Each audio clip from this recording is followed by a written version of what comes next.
derecha.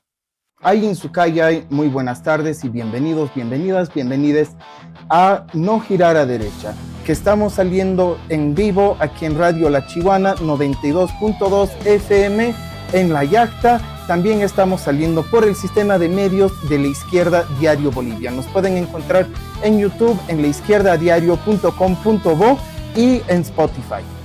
Hoy estamos el 19 de junio, estamos el día 50 de las movilizaciones desde el Cabildo de 1 de mayo convocado por la Central Obrera Boliviana. Estamos en un momento en el que ya hace 3 días se anunció de parte de la Central Obrera Boliviana una conminatoria al diálogo anunciado de parte de Mario Argüello y el Comité Ejecutivo Nacional. Estamos también a horas del anuncio de un pacto, de una traición efectivamente que habrían consolidado los sindicatos de Colquiri y de Huanuni, dos de las principales minas estatales del país, quienes habrían pactado por su lado con el gobierno de Rodrigo Paz. Vamos a hablar hoy sobre el documento enviado por la Central Obrera Boliviana por Mario Argüello, como también del documento enviado por la UNICA, por la Federación Departamental Única de Trabajadores Campesinos Túpac Katari del Departamento de La Paz, las respuestas que dio el gobierno de Rodrigo Paz, estos pactos, estas traiciones, los movimientos que se han producido también en el escenario de las movilizaciones y hacia dónde apuntamos, hacia dónde va este conflicto, esta lucha. El 1 de mayo se llevó a cabo un gran cabildo nacional con miles de trabajadores, campesinos, organizaciones sociales, quienes se habían juntado a convocatoria de la Central Obrera Boliviana para discutir un pliego unitario de lucha. Ojo que para ese momento ya venían avanzando en una marcha importante el movimiento indígena y campesino de Tierras Bajas, venían en una marcha de rechazo a la ley Marinkovic, a la ley 1720 que pretendía facilitar la conversión de pequeña propiedad en mediana propiedad. Una medida que habría posibilitado la conversión de estas propiedades en sujeto de créditos como garantía hipotecaria, negando el papel y la responsabilidad del Estado de garantizar lo que es créditos productivos para los pequeños productores campesinos. En este contexto, a días de llegar a la ciudad de La Paz, esta gran marcha campesina indígena se lleva a cabo el Cabildo. Un cabildo que tiene una resolución de 16 puntos que se exigía como un pliego unitario de las luchas sociales. Un pliego que tomaba también como antecedente directo la lucha de diciembre del año pasado y de enero de este año. Estamos hablando de la consigna Bolivia no se vende. Una consigna que de cierta forma lograba tomar toda la demanda contra el ajuste y el saqueo, contra la privatización de las empresas estatales, contra el saqueo de los recursos naturales a manos de las empresas transnacionales, quienes buscaban llevarse el litio, las tierras raras, los minerales. Toda esa lucha que logró, por un lado, la derogación del Decreto Supremo 5503, que representaba además el gasolinazo, termina traicionado por el Comité Ejecutivo de la COP, por Argüello, quienes se sientan a negociar en lugar de la 5503 un nuevo decreto, la 5516, que mantenía uno de los ejes troncales fundamentales, que es el gasolinazo. Mantenía un gasolinazo que duplica en los hechos el precio de la gasolina. Y esa gasolina que traen a un precio prácticamente el doble o incluso más al país es una gasolina basura. Todos los que vivimos en Bolivia hemos visto cómo los autos de los minibuseros, de los taxistas, los autos en general escupen carbonilla. Es decir, se les mete una gasolina, el color, bueno, basta con ver redes sociales para ver el color que debiera tener la gasolina y el color que en los hechos tiene esta gasolina basura, y la carbonilla que los autos están escupiendo, que no arrancan. Un daño brutal a prácticamente todo el parque automotriz a nivel nacional. Todo esto va sumando a un descontento que se expresa, como decía, en este pliego de 16 puntos, que es el pliego del Cabildo de 1 de mayo.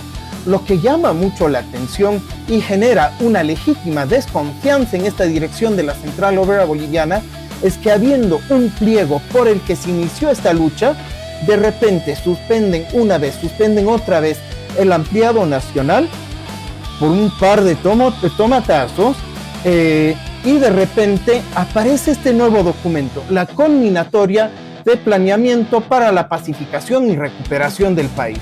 Aquí entre paréntesis, ojo, la última vez que yo escuché el término pacificación de Bolivia fue 2019, cuando la presidenta golpista y asesina de Yanine Áñez quería pacificar el país, juntando a dirigentes traidores después de las masacres de Sencate y Sacaba.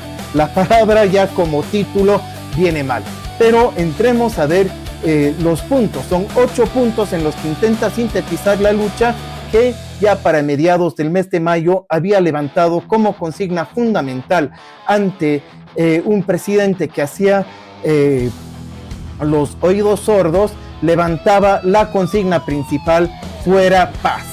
En el primer punto vamos a hablar de los derechos democráticos, de no a la persecución política, de no a la ley que se llama ley que prohíba los bloqueos, o la ley antibloqueos. Había en el Cabildo evidentemente un rechazo total a toda forma de criminalización a la protesta y todo intento de ley antibloqueos. Sin embargo, llama muchísimo la atención cómo va cambiando el cuento, pues en el documento que manda Mario Argüello plantea: se rechaza toda norma que restrinja desproporcionadamente el derecho a la movilización. Al menos yo no veo nada desproporcional en el movimiento obrero, campesino, popular, movilizándose contra la gasolina basura, movilizándose contra un gobierno que quiere entregar el litio y las tierras raras al imperialismo estadounidense, movilizándose contra un gobierno que sube los impuestos para el pueblo trabajador y baja los impuestos para los grandes ricos. Nada desproporcional en la movilización popular, exigiendo respeto a los derechos más mínimos, exigiendo que la tierra no se convierta en mercancía y no sea despojada, exigiendo que YPFB, que Jomibol, que YLB sean estatales y de manejo público, exigiendo que se transparenten casos de flagrante corrupción que salpican sobre el gobierno de Rodrigo Paz.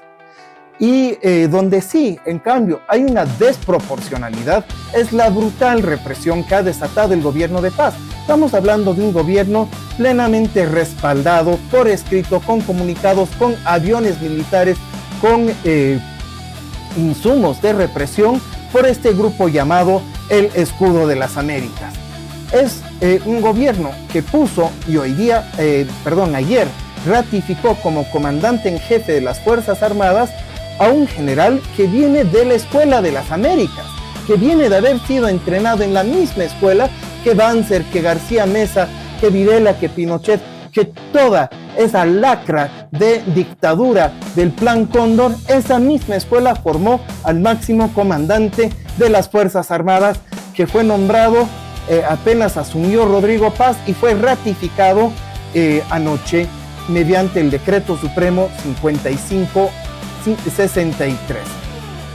Estamos hablando, cuando decimos desproporcional, en realidad hablamos del asesinato de 5 compañeros, hablamos de la impunidad de grupos paramilitares, hablamos del secuestro a dirigentes, 8 dirigentes de la propia dirección del propio CEN de la COP, que fueron secuestrados por policías de civiles sin orden de aprehensión, encapuchados, quienes usaron agentes químicos en un auto particular, secuestran, tienen en calidad de secuestrados porque no se sabe dónde estaban durante horas, y al final se les cae a pedazos su propia acusación cuando la fiscalía no puede siquiera presentar un cargo contra esos 8 dirigentes. Un gobierno que ejerce de forma desproporcional la represión, es un gobierno que dispara a quemarropas contra periodistas independientes. Entre ellos tenemos a nuestra compañera de la Izquierda Diario, de Pan y Rosas, de la LORSI, Violeta Tamayo, quien fue disparada a quemarropas por la represión policial, hiriéndole gravemente el brazo, una denuncia de una represión brutal.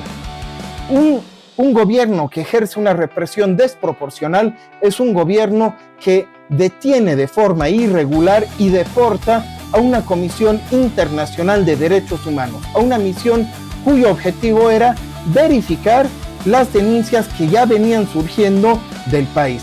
El que nada tiene y nada teme.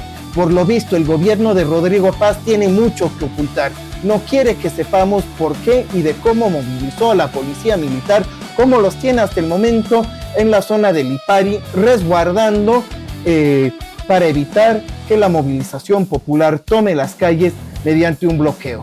Vaya hipocresía. La misma derecha que hace 6 años con sus pititas salía a las calles a bloquear, la misma derecha que de la mano de paramilitares y del motín policial exigían la renuncia de Evo Morales, que venían con consignas altamente racistas y de odio, quienes disparaban con bazucas caseras, quienes venían con alambre de púa, etcétera, a atentar contra el pueblo trabajador, campesino, indígena. Ahora nos viene a decir no a los bloqueos, queremos una ley anti-bloqueo. Tienen toda la razón los compañeros de la Federación Departamental Única de Trabajadores Campesinos de La Paz, la Tupac Katari, cuando plantean en su nota en los 5 puntos del pliego como punto de partida la exigencia de derogar la Ley 1740 de regulación de estados de excepción, que deje el camino allanado para que las Fuerzas Armadas y policiales repriman y maten al pueblo sin consecuencias. Es más, tienen el patrocinio estatal y la presunción de legalidad de sus acciones. Recordemos lo que pasó durante el régimen de facto de Yanine Áñez. También, mediante un decreto supremo en su caso, dio carta blanca a las Fuerzas Armadas y policiales para la represión justo antes de ejercer estas masacres de Sencate y Sacaba. También creo que tienen muchísima razón los compañeros de la Tupac Katari cuando plantean la necesidad no solo de revisar caso por caso, sino de liberar, de desprocesar, de amnistiar a todos los presos políticos por luchar. Desde acá, desde la LORSI, desde la Izquierda Diario, creo que es fundamental plantear la necesidad de una comisión independiente de investigación que pueda investigar los hechos de violencia estatal, represión estatal, persecución política contra la movilización. En la conminatoria que manda Mario Argüello habla de rechazo a las acusaciones de terrorismo o narcotráfico. Vaya coincidencia que lo hace el mismo día que el canciller Aramayo firma un acuerdo con el gobierno de Donald Trump, representado por Último Día con la encargada de negocios, Debra Evia, para reforzar la lucha contra el narcotráfico. La experiencia, la historia nos enseña que la lucha contra el narcotráfico es una excusa, es un relato, es un cuento chino con el que nos vienen desde los Estados Unidos para justificar la intervención de la DEA en territorio boliviano. La DEA fue la misma fuerza represiva que entrenó, que facilitó, que preparó a las fuerzas de tarea conjunta que hoy por hoy operan en el Chapare, que han asesinado a decenas de compañeros campesinos cocaleros, que han atentado contra las comunidades, que tienen numerosos casos, y no lo digo yo, sino que lo dice Andean Information Network, que es una organización que lleva una cantidad de denuncias de violaciones a derechos humanos ejercidos por estas fuerzas estadounidenses que actuaron en Bolivia desde los años 80 y pretenden volver a ingresar al país. Es más, el ministro ahora de Defensa, antes de control de sustancias controladas, Ernesto Justiniano Urenda, ya dio a conocer que operan ciertos agentes de la DEA ya dentro de Bolivia como parte de entrenamiento, como parte de operativos concretos. Tiene que ser claro nuestro pedido, no es que no se procese, que es fuera la DEA de Bolivia. Todo acuerdo con el imperialismo estadounidense tiene que ser anulado de inmediato. En la conminatoria de Argollo pide también detener de manera inmediata todo acto de discriminación y racismo contra los pueblos indígenas y comunidades campesinas. Creo yo que este es otro punto en el que los compañeros de la Tupac tienen muchísima razón, porque esto le van a agregar que esto solo será posible cuando se logra el fin de la impunidad de los grupos paramilitares que funcionan con el aval del gobierno. Aquí vamos a ver una hipocresía brutal del gobierno de paz que responde: vamos a desarticular todos los grupos paramilitares que manejan armas sin ser instancia del Estado, bla, bla, bla. Vaya mentirilla, porque al final luego nos fijamos en los hechos, los videos que tenemos de San Julián, que demuestran cómo funcionó la Unión Juvenil Cruceñista armando bazucas caseras detrás de la línea policial, disparando, atacando, agrediendo a los pueblos campesinos que resistían en la carretera de San Julián con aval policial. Y no es la primera vez. Vamos a otra denuncia aquí. Por ejemplo, en la ciudad de La Paz, desde Combate Rojo, la juventud de la LORCI se convocó a una movilización independiente. No es el único caso. Tenemos Combate Rojo, juventud de la LORCI más independientes dentro de la Universidad Mayor de San Andrés, que convocó junto a agrupaciones feministas y socialistas, ecologistas y de otras tendencias dentro de la Universidad Mayor de San Andrés, desde la asamblea autoconvocada, y llamaron a un mitin, a una movilización en solidaridad con las demandas del movimiento popular en rechazo a la represión policial a mediados del mes de mayo. La respuesta desde la resistencia paceña ha sido demandar grupos de choque con toletes, con palos, con líquidos que lanzaron contra los compañeros y actuaron para reprimir de forma directa el grupo. La propia movilización, a pesar de estas agresiones, siguió adelante en su objetivo, llegó hasta el Prado, levantando vivas por Bolivia no se vende, con el grito de fuera paz, sumando la fuerza de la juventud consciente a la movilización popular. Sin embargo, después de esta movilización se desata una persecución política por redes sociales, en los que además se ha identificado un funcionario del Ministerio de Presidencia, quien ha difundido mensajes de odio, videos con contenido transfóbicos contra la comunidad LGBT, contra las mujeres, y figura como funcionario actual del Ministerio de la Presidencia. No pueden hacerse los cojudos los del gobierno cuando en realidad sus propios funcionarios avalan y participan de estos actos de odio, de discriminación, de persecución contra quienes se atreven a luchar.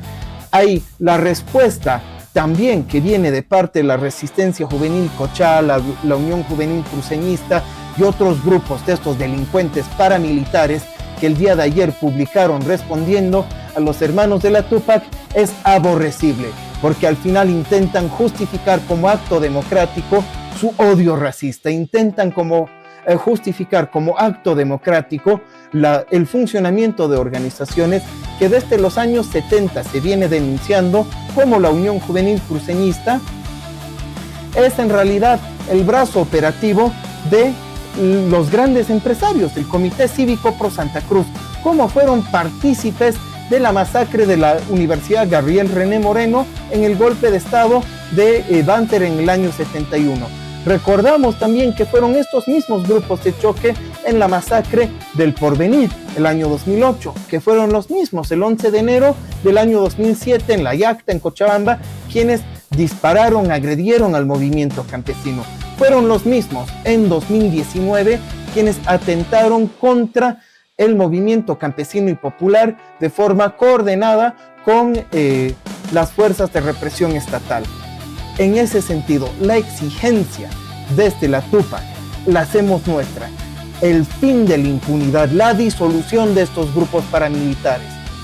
Viene además esta aseveración con respaldo documental en lo que plantea la Federación Internacional de Derechos Humanos en su informe sobre el proceso político que fue el golpe o el intento de golpe cívico prefectural del año 2007 hasta el año 2008, en el que la FIDH considera como grupo paramilitar al mando del Comité Cívico Pro Santa Cruz a la UJC, y recordemos también las recomendaciones del grupo de expertos independientes del GIE, que ha recomendado también que no se queden en impunidad estos grupos que han actuado de forma violenta paraestatal contra el movimiento campesino, indígena y popular.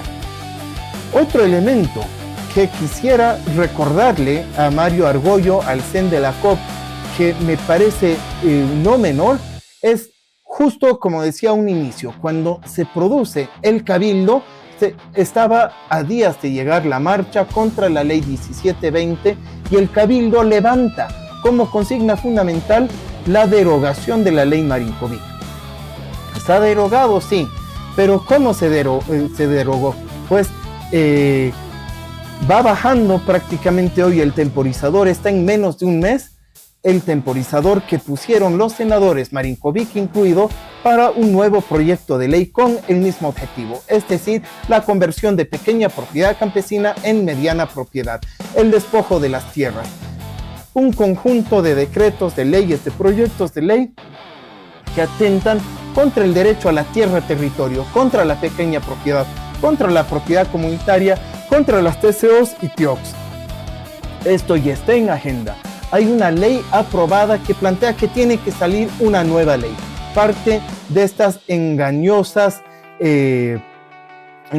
disposiciones transitorias y finales que agregaron a la ley para derogar la 1720. La COP debería de incluir, tendría que incluir, tal y como estaba en el cabildo del 1 de mayo, la demanda de luchar contra toda ley que apunte hacia el despojo de las tierras. Asimismo, exigir y mantener levantada la bandera que planteaba que las grandes extensiones de tierra improductivas pasen a manos de campesinos y obreros que efectivamente las trabajan. Y también la inversión directa para comunidades indígenas, campesinas, interculturales desde el Estado. Defender de manera intransigente nuestras empresas estratégicas, prohibiendo cualquier intento de privatización, tercerización o recorte presupuestario que atente contra el patrimonio nacional. Eso es lo que dice el Cabildo de 1 de mayo de la Central Obrera Boliviana. Un documento muy claro, porque aquí no solo se habla de evitar la privatización, sino también la tercerización y el recorte presupuestario. Ojo que en el Decreto Supremo 5503 ya se establecía de forma tácita un recorte presupuestario como mecanismo de atentar contra las empresas públicas. Es un hecho que lo vemos después cuando van a prohibir que los fondos estatales del Banco Central se inviertan en las empresas públicas. Sin embargo, en la conminatoria que manda Argollo hace 3 días, hay un olvido que no habla ya de recortes presupuestarios, solo habla de rechazar la privatización. Deja abierto, deja allanado el camino para que prosigan con esta privatización light, que es recortar el presupuesto para evitar el desarrollo de la empresa. Ojo piojo que aquí también tenemos un hecho, que es que van a prohibir el uso de fondos de la gestora en el sector público, pero no se habla de prohibir la inversión de fondos de la gestora pública en el sector privado, hecho que en este momento se está dando, y se está dando con el propio Banco Fácil. Vamos a ver también cómo ya hay una presión que viene desde el documento de la Harvard de los Growth Labs, estableciendo como requisito indispensable para el equilibrio fiscal la quita de subvención, la quita de presupuesto estatal para las empresas estatales o empresas públicas. También desde la Izquierda Diario venimos denunciando el nefasto plan de saqueo y de ajuste que el FMI viene trabajando en los hechos con la Harvard Growth Labs Bolivia 360, que incluye reformar la constitución política del Estado. Aquí nos detenemos un rato, otra de las grandes mentiras de Rodrigo Paz.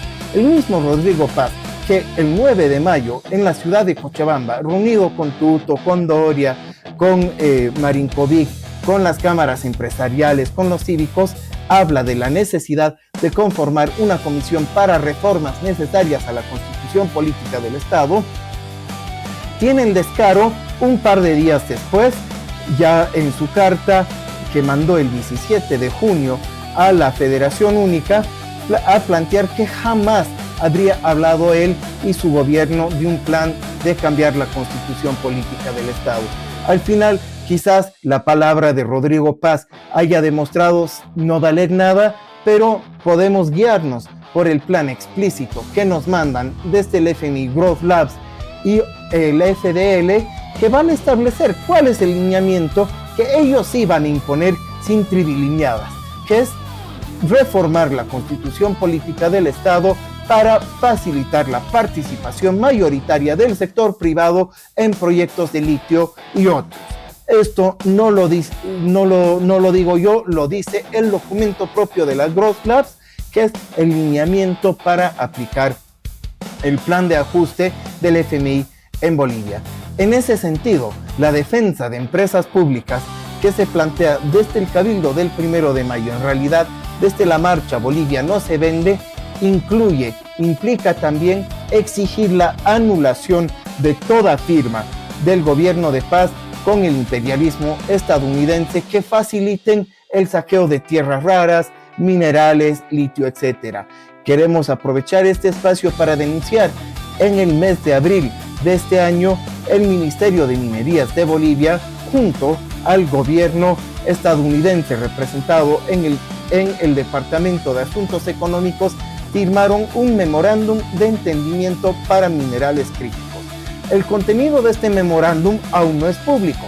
Sin embargo, lo que sí se sabe es que estos memorándums, como se han aplicado en 2024 en México y en 2026 en Argentina, están orientados a facilitar y garantizar la cadena de suministros de tierras raras o minerales críticos desde países como el nuestro hacia los Estados Unidos. Son instrumentos dentro de un juego geopolítico para garantizar el control estratégico sobre recursos como es tierras raras, como son ciertos minerales al servicio de la maquinaria industrial y militar estadounidense. Cuando entramos a ver las contradicciones que tiene este documento no consultado ni consensuado que presentó Mario Argüello para negociar, dice textualmente: Bolivia no accederá a ningún crédito con el Fondo Monetario Internacional. Asimismo, se exige transparentar cualquier negociación, crédito o acuerdo con el Banco Mundial, BID u otros organismos sobre montos, tasas, plazos, condiciones e impactos en la soberanía económica. Es lo que dice el documento. Vale la pena compartir una aclaración. El Banco Mundial y el FMI son parte de un mismo engranaje. En realidad son creados a partir de la conferencia de Bretton Woods. Al finalizar la Segunda Guerra Mundial, manejan una misma agenda y coordinación de alto nivel. Tienen un mismo memorándum prácticamente que va a guiar cómo se aplica la política de ajuste desde los organismos financieros internacionales en cada país. Evidentemente hay una diferenciación y especialización de tareas concretas que cada quien maneja, mientras el FMI va a tener un enfoque más en los programas de ajuste estructural. El Banco Mundial es una instancia que concreta el financiamiento más directo de proyectos a cambio de imponer políticas concretas. Lo que queremos aclararle a Mario Argüello y a todo el CEN de la COP en enero, cuando los cientos de miles de campesinos, trabajadores, maestros, comerciantes, barrios populares bajaron hacia la ciudad de La Paz, no se luchaba para que nos informen las tasas e impactos de la venta del país o las cadenas de la deuda externa. Fue un grito bastante claro: Bolivia no se vende. En ese sentido, es fundamental desconocer toda la deuda externa. Ningún plan de ajuste del FMI ni del Banco Mundial. La crisis económica que vive el país es un hecho objetivo. ¿Hay causas que son factores geopolíticos y económicos internacionales? Claro que sí, pero también una de las causas fundamentales es la fuga sistemática de capitales de parte de los grandes empresarios mineros, agroindustriales y banqueros hacia paraísos fiscales. Aquí recordemos, ¿quiénes han facilitado esta fuga de capitales? El propio MAS y PCP y Álvaro García Linera, quien presidiendo la Asamblea Legislativa Plurinacional y el MAS con 2/3 en la misma asamblea, archivó el proyecto contra la fuga de capitales. Pues ahora con ese blindaje que el MAS les dieron a los grandes empresarios, se está fugando gran capital privado hacia el exterior. Y tuvo mucho acierto el Cabildo del 1 de mayo cuando planteó, y cito, establecer la obligatoriedad de que el 100% de las divisas provenientes de exportaciones privadas sean entregadas al Banco Central de Bolivia, como medida urgente para revertir la escasez de dólares y garantizar la estabilidad cambiaria. Esta resolución es clave. Cada kilo de mineral, cada grano de soya, cada filete de carne, cada castaña que sale del país debe tener su correspondiente dólar que entra al país. En realidad, ese dólar se queda en paraísos fiscales como Panamá o las Islas Caimán, donde quienes tienen cuenta, las familias Marinkovic, Camacho, Doria Medina, Justiniano, Fulgis y compañía. Es nuestra tierra, son nuestros recursos naturales, es nuestra fuerza de trabajo. En ese sentido, exigimos nacionalizar el comercio exterior bajo control obrero colectivo para que no fuguen ni un dólar más. Otra política que plantea el Cabildo, y se olvida Mario Argüello, es la necesidad de implementar políticas destinadas a restituir el poder adquisitivo de la moneda nacional. Fue muy clara la resolución: defender el poder adquisitivo del salario es luchar contra la devaluación de la moneda nacional. Hace 2 días anunció el gobierno, el mismo día que Mario Argüello entró a la negociación, el gobierno, mediante el ministro Espinosa, anunció que iban a unificar el tipo de cambio. De hecho, un día después aclararon que fue uno de los últimos requisitos que le pidió el Fondo Monetario Internacional para consolidar el paquete de créditos que ya está culminando la negociación de 5.000 millones de dólares. ¿Qué significa un tipo de cambio unificado? Significa que ya no existirá el tipo de cambio oficial de 6.96 y el tipo de cambio referencial. Van a subir, así como les han instruido desde Washington, van a subir el tipo de cambio oficial, devaluando en los hechos lo que quedaba de moneda nacional. Esto es un proceso progresivo, evidentemente, que ya lo vienen haciendo.